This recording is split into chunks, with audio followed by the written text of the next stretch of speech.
দুই এক হলো ঠাই। আজকে নদিয়ার মাঝে ভোর ভরে আমার এই যে রাধা কৃষ্ণ মিলিত তনু, রাধা কৃষ্ণ মিলিত তনু আজ গৌরাঙ্গ সুন্দর নদিয়ার মাঝে কলিকালে এসে আজকে গৌরহরির কখনো রাধা ভাব কখনো কৃষ্ণের ভাব, আজকে এই পালাতে আজকে এই সময়ে গৌরহরি আমার রাধা ভাবে ভাবিত হয়েছে। আজ যখন রাধা ভাবে ভাবিত হয়েছে, আজ সমস্ত ভক্তগণকে ডেকে বলছে, হে ভক্তগণ, আজকে আমাকে সাজিয়ে দাও। আজকে কৃষ্ণ অনুরাগে আমার গৌরহরির দুর্নয়ন জুড়ে দুর্নয়ন দিয়ে অশ্রু বর্ষণ হচ্ছে।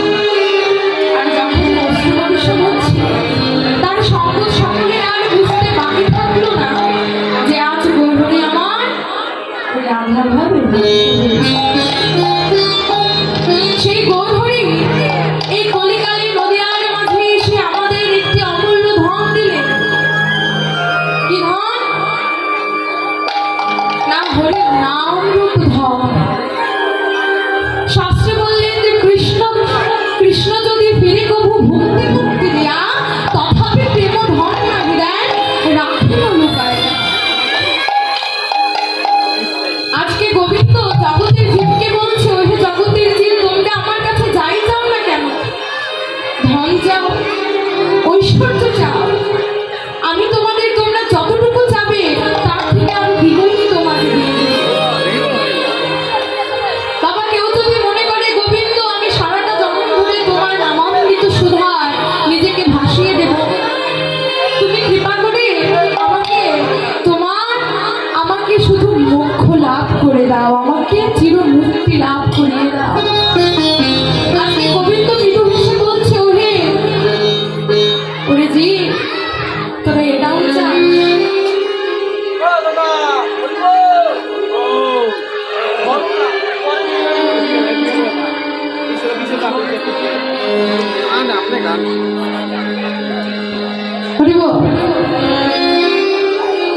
ওরে জি, তোরা এটাও চাস?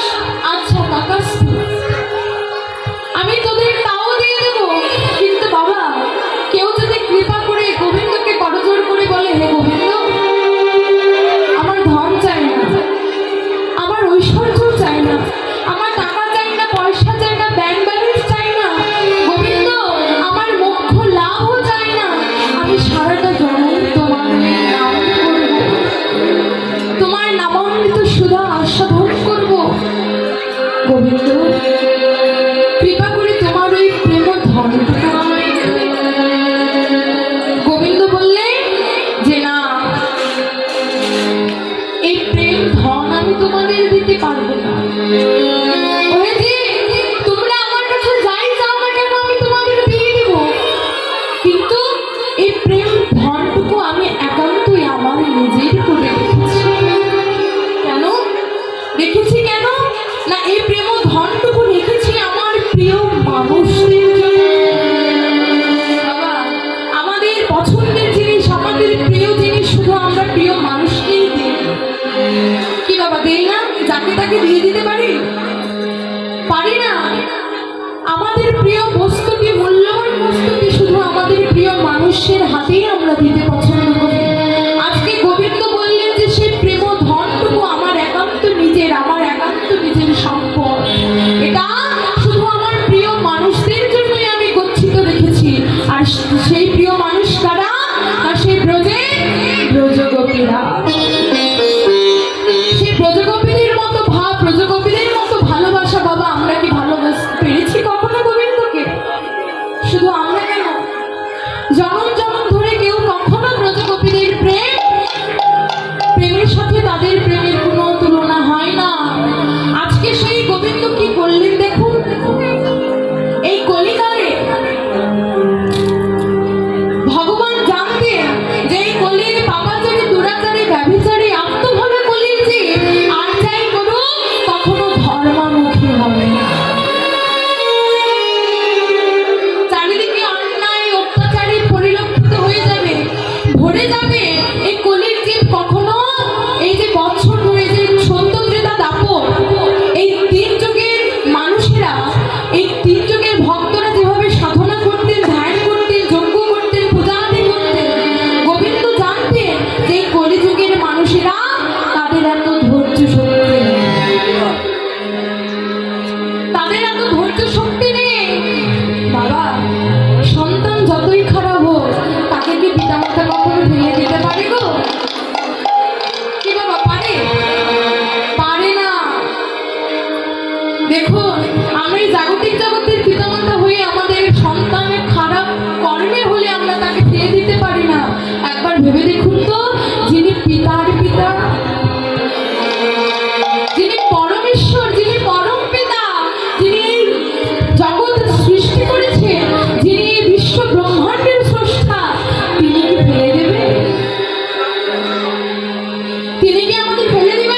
সন্ধ্যা।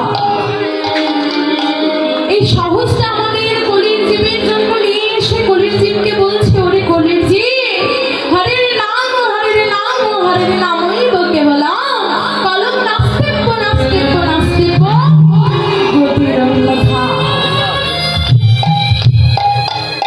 ওরে কলির জীব, তোদের জন্য আমি সেই রাজ সিংহাসন পরিত্যাগ করে দিনহীন কাঙাল বেশে, দিনহীন কাঙাল বেশে, মাথায় নামের ঝুলি নিয়ে, কাঁধে ভিক্ষার ঝুলি নিয়ে আমি এই নদীয়ার মাঝে মাঝে নাম বিতরণ করে বেরিয়েছি শুধু তোদের জন্য, যেন তোদের ভজনটা সহজ হয়ে যায়। কিন্তু বাবা আমরা কি করছি, আমরা কি করছি, আমার আমিত্ব নিয়ে ডুবে আছি সংসারে মায়ায় মোহ, সংসারের নামক আসক্তির মাঝে আমরা জড়িয়ে আছি সদা সর্বদা, এখান থেকে বেরোতে চাই না। বাবা যারা এই হরি নামের মাহাত্ম্যটা বুঝতে পেরেছে, যারা এই কৃষ্ণ নামের মাহাত্ম্যটা বুঝতে পেরেছে, যারা সাধু সঙ্গের গুরুত্বটা বুঝতে পেরেছে, তাদেরকে কিন্তু ঘরে বেঁধে রাখা যায়নি, তাদেরকে ঘরে বেঁধে রাখা যায়নি। প্রমাণ সেই সর গোস্বামীর মধ্যে কারা, না রঘুনাথ গোস্বামী, সনাতন গোস্বামী, রূপ গোস্বামী, যারা তারা যখন বুঝতে পারলো এই হরি নামের মাহাত্ম্যটা কত, হরি নামের রস কত, সুধা কত, তারা নিজের আসন থেকে নেমে এসেছে এহেন পথের মাঝে। এমন কে ছিলেন না সনাতন গোস্বামী। তার মনে যেদিন প্রশ্ন জাগলো, কে আমি, কি আমার কর্ম, কেনই বা আমি এই জড়জগতে এভাবে দাউ দাউ করে চলছি, এই তিনটি প্রশ্ন যখন জাগলো, সে কি করলো, রাজ সিংহাসন পরিত্যাগ করে এসে একটি ছেঁড়া কথা নিয়ে পথের মধ্যে হরিনাম সংকীর্তন করতে থাকলো। আর এইভাবে যখন প্রথমত ঘুরে বেড়াই, খবর পেল মহাপ্রভু এসেছে, মহাপ্রভুর কাছে যখনই গেল, দ্বার প্রান্তে দাঁড়িয়ে আছে মহাপ্রভু, চোখ বুঝে মুদ্রিত অবস্থায় ডেকে বলল, সনাতন, সনাতন তুমি এসেছ, সনাতন আমি তো তোমার জন্যই প্রতীক্ষা করছি, সনাতন এসো। চোখ খুলে দেখে সনাতন একটি ছেঁড়া কথা নিয়ে এসেছে। সনাতনকে ডেকে বলল, সনাতন তুমি রাজ ঐশ্বর্য ত্যাগ করে দিনহীন কাঙাল হয়ে গেছো, কিন্তু সনাতন রাজ ঐশ্বর্য ত্যাগ করলে বটে, তবে একটি ছেঁড়া কথার মোহ এখনো ত্যাগ করতে পারো।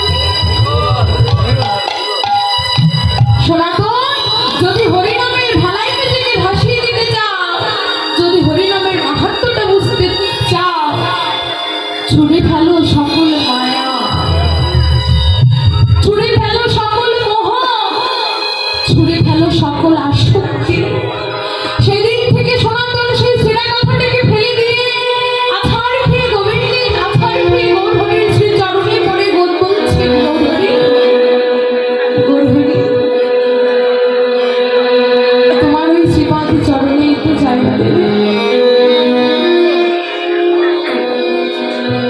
তোমার ওই নামামৃত রসে, নামামৃত সুধায় আমি সারাটা জনম ভাসতে চাই। যতদিন আমার এই দেহে প্রাণ আছে, যতদিন আমার নিঃশ্বাস প্রচলন করছে, যাওয়া আসা করছে, ততদিন আমি হরিনামে নামামৃত সুধায় নিজেকে ভাসিয়ে দিতে চাই। এভাবে যখন দিন যেতে থাকে, সেদিন থেকে সনাতন গোস্বামী বৃন্দাবনের মাঝে ভিক্ষা করে, যে ভিক্ষা আনে দিন অন্তে সে ভিক্ষা রন্ধন করে গোবিন্দকে সেবা লাগিয়ে তবে প্রসাদ পায়। বাবা এমনি করে দিন যেতে যেতে একদিন বৃন্দাবনের মাঝে প্রভাতকালে যখন এই ভিক্ষার নিমিত্তে বেরিয়েছে, বদনে হরিনাম করছে, আর ভিক্ষার নিমিত্তে যখনই বেরিয়েছে, প্রথম গৃহটি যার ছিল, গৃহের দ্বার প্রান্তে এসে বলছে, মাগো বাড়িতে আসো, একটু ভিক্ষা দেবে না। সেই বাড়ির মায়ের নাম ছিল বাবা দেবলা। দেখুন, সবার ভাব তো এক হয় না। আমাদের মতো, আমার মতো কিছু পাপিও থাকে। তাদের ব্যবহার কেমন জানে?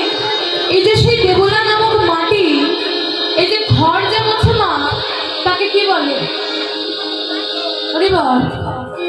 এই যে মায়েরা ঘর মোছে তাকে কি বলে? মুছলি বা নেথা বলে অনেক জায়গায়। সেই দেবলা নামক মাটি কি করেছে জানে? সে ঘর মোছার কাপড়টি দিয়ে তার ঘরকে লেপছিল। আর এই সময় সনাতনে গিয়ে দেবলা নামক মাটিতে বলছে, মা একটু ভিক্ষা দেবে মা। দেবলা কি বললে জানে? দেবলা ক্রোধান্বিত হয়ে বলছে, সকাল হতে না হতেই চলে এসেছে ভিক্ষা নিতে। এই তোমাদের মরণ হয় না? বাবা, এই কথা যদি আমাদেরকে কাউকে বলতো, আমরা কি করতাম? উল্টে আরো 3-4টা কথা তাকে শুনিয়ে দিয়ে তার গোষ্ঠী উদ্ধার করে দিতাম। কিন্তু বাবা, যারা সাধুগুরু বৈষ্ণব হয়, যারা ভক্ত হয়, যারা শুদ্ধ নিষ্কিঞ্চন ভক্ত হয়, তাদের ব্যবহার তো আমাদের মতো না। শ্রী সনাতন কি করলেন? দেবলা নামক মাটিকে আবার বলছে, মাগো প্রভাতকালে বাড়িতে অতিথি এলে তাকে ফিরিয়ে দিতে নেই, একটু ভিক্ষা দেবে বাবা। আবার যখন ভিক্ষা চাইছে, দেবলা কি করলো? হাতে যে মুচকিটা ছিল কর্দমাক্ত, সেই মুচকিটা ছুড়ে দিয়ে সনাতন গোস্বামীর মুখে ছুড়ে দিয়ে বলছে, না।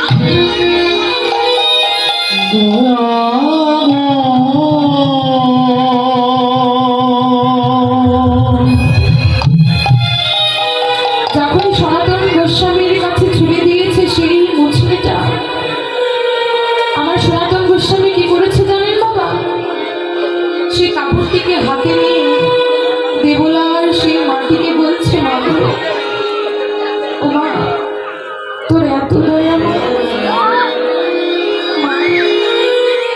আজকে 7-8 দিন ধরে একটু বসনের অভাবে আমি আমার মদন গোপালকে আরতি দিতে পারি না। একটু বসন এই জন্য আমি আমার মদন গোপালের আরতি দিতে পারি না। আজকে তুই আমার সেই বসনের অভাবটা পূরণ করে দিলি। সেই সনাতন গোস্বামী যখন বাড়িতে ফিরে গেছে, সেই কাপড়টিকে ধুয়ে মুছে শুকিয়ে ভালোভাবে সলতে তৈরি করে মদন গোপালের সামনে যখন আরতি দেবে, সামনে নিয়ে গিয়ে বলছে, মদন গোপাল। আরতি করছে আর মদন গোপালকে ডেকে বলছে, মদন গোপাল, যদি কখনো তোমাকে কোনোদিন এই অধমকে একটু কৃপা করতে ইচ্ছে হয়, এই অধমকে একটু কৃপা করতে তুমি মনস্থির করো, মদন গোপাল, তোমার ওই রাতুল চরণে বিনতি, তুমি আমাকে কৃপা করো না। করবে কাকে জানো? এই বসনটা যে দিয়েছে সেই দেবলা নামক মাটি।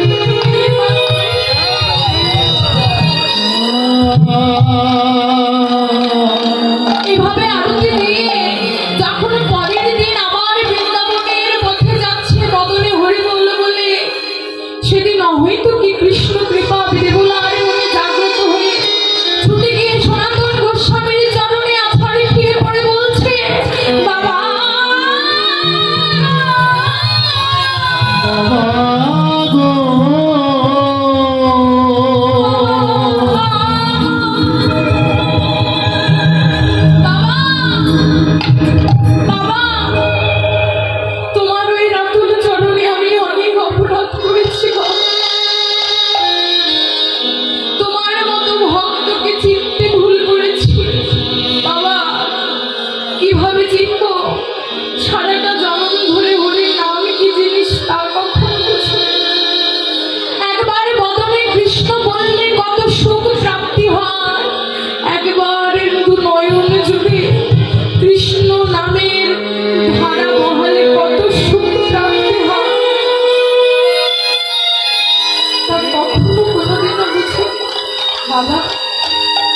তোমার ওই রাতুল চরণে একটি মিনতি আছে বাবা, তুমি তোমার গোবিন্দকে গিয়ে বলো আমার মতো অধমার কথা তোমার গোবিন্দর নাম শুনতে পাই। সারাটা জন্ম ধরে তো পাপে পাপে আমি জর্জরিত, আমার কথা তোমার ওই মদন গোপাল নাও শুনতে পারে, তুমি একটু মদন গোপালকে গিয়ে বলবে আমি তার চরণ আমি তার চরণ চাই না বাবা, যেখানে ভক্তের বাজার তৈরি হয়, যে স্থানে সাধুগুরু বৈষ্ণবেরা হা কৃষ্ণ বলে তাদের দুটি নয়নের বাড়ি ঝরা, সেই ভক্তের বাজারে গিয়ে আমি যেন কৃষ্ণ বলে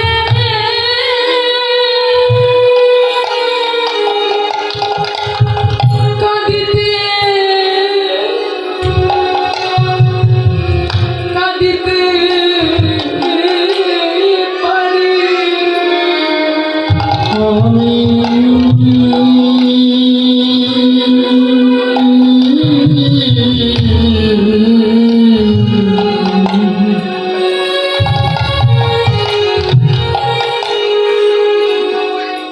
কৃষ্ণ